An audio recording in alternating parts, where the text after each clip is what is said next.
I wanted to do a pros and cons video of my 2018 Speed Queen wash machine. I know a lot of you don't seem to like this machine. It's definitely different than the old ones, and I just want to try and be unbiased and give you a very fair review and fair list of pros and cons of this machine. As you know, I have owned the older model Speed Queen before this. Um, I'm going to start off with the cons of this machine. There's really not many. Um, this is the first Speed Queen to have the lid lock, at least on the top loaders. Um, it's not something I'm very used to. Uh, I realize getting rid of the brake system that they kind of have to put the lid lock on it.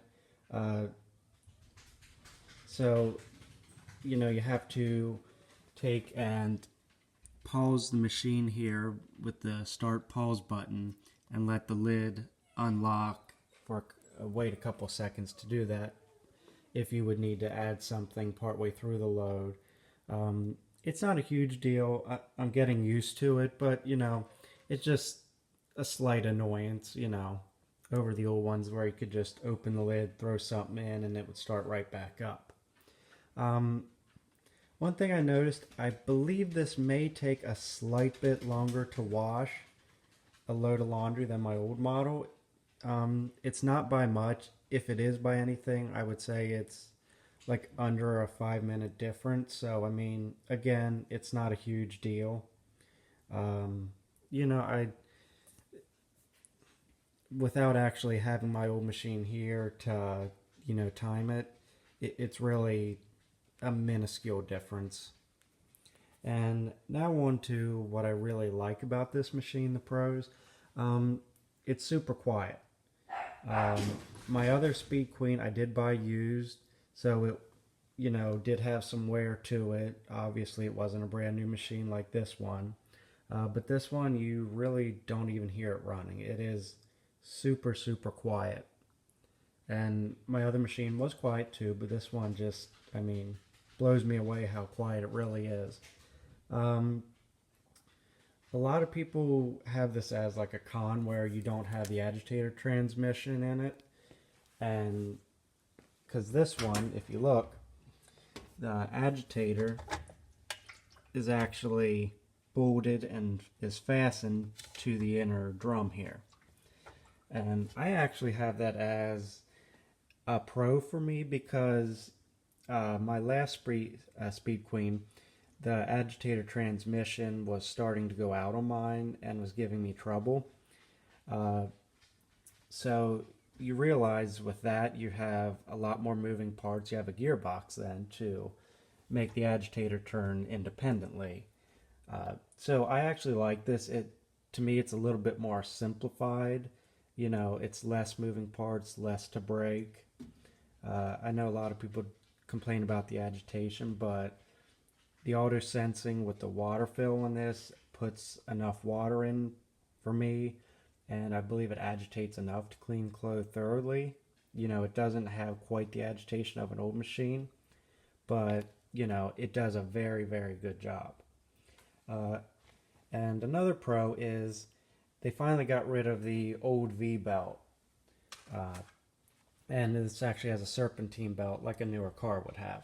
So this is a very good feature. I mean, you probably will never have to change a belt on this machine, which is very nice. V belts, they stretch, they wear out, they can slip. There's plenty of things that can go wrong with a V belt. Another feature is I actually really like the normal eco feature here for the wash. Because you don't have a full tub rinse then, like you would on the older machines. But if you put it to heavy duty, then you do have a full tub rinse again. This is really nice to me because I feel it's kind of like a hybrid in between kind of thing where if you want to really save wash with your normal laundry or save water with your normal laundry, you can just do the normal eco, which is what I've been using it in. I'm on a well here, so I don't pay for water per se, but well pump is 220 volt pump. it's runs electric to get me water. So I also like that I'm not putting as much water into my septic system. But, then again, also if I need, extra power for a really soiled load, I can put it to heavy duty, have the full tub rinse, you know, and still get a very superior clean out of it. And that's pretty much it. The autofill function is really nice. And again, I like that you can actually manually select the load size as well. Kind of back to that kind of hybrid thing between the heavy duty and the normal eco mode. You can, you can have it as like a, water saving, energy saving mode, or you can put in a manual, more heavy duty old school mode. So I like the options and versatility of it, I guess is what I should say. And my old one, I know some of the old ones towards the end they had the extra rinse feature, which mine did not, and I really like that. I haven't used it yet, but again, it's a nice feature, and I'm glad I have it and have the option to be able to use it. And one more thing, my old Speed Queen, the way it came apart was the front panel just unscrewed, which is the same with this. There's two screws at the bottom, and this front panel comes off, so you can get access right away to it to service it, or if there's a problem. So both machines are terrific in that respect as well.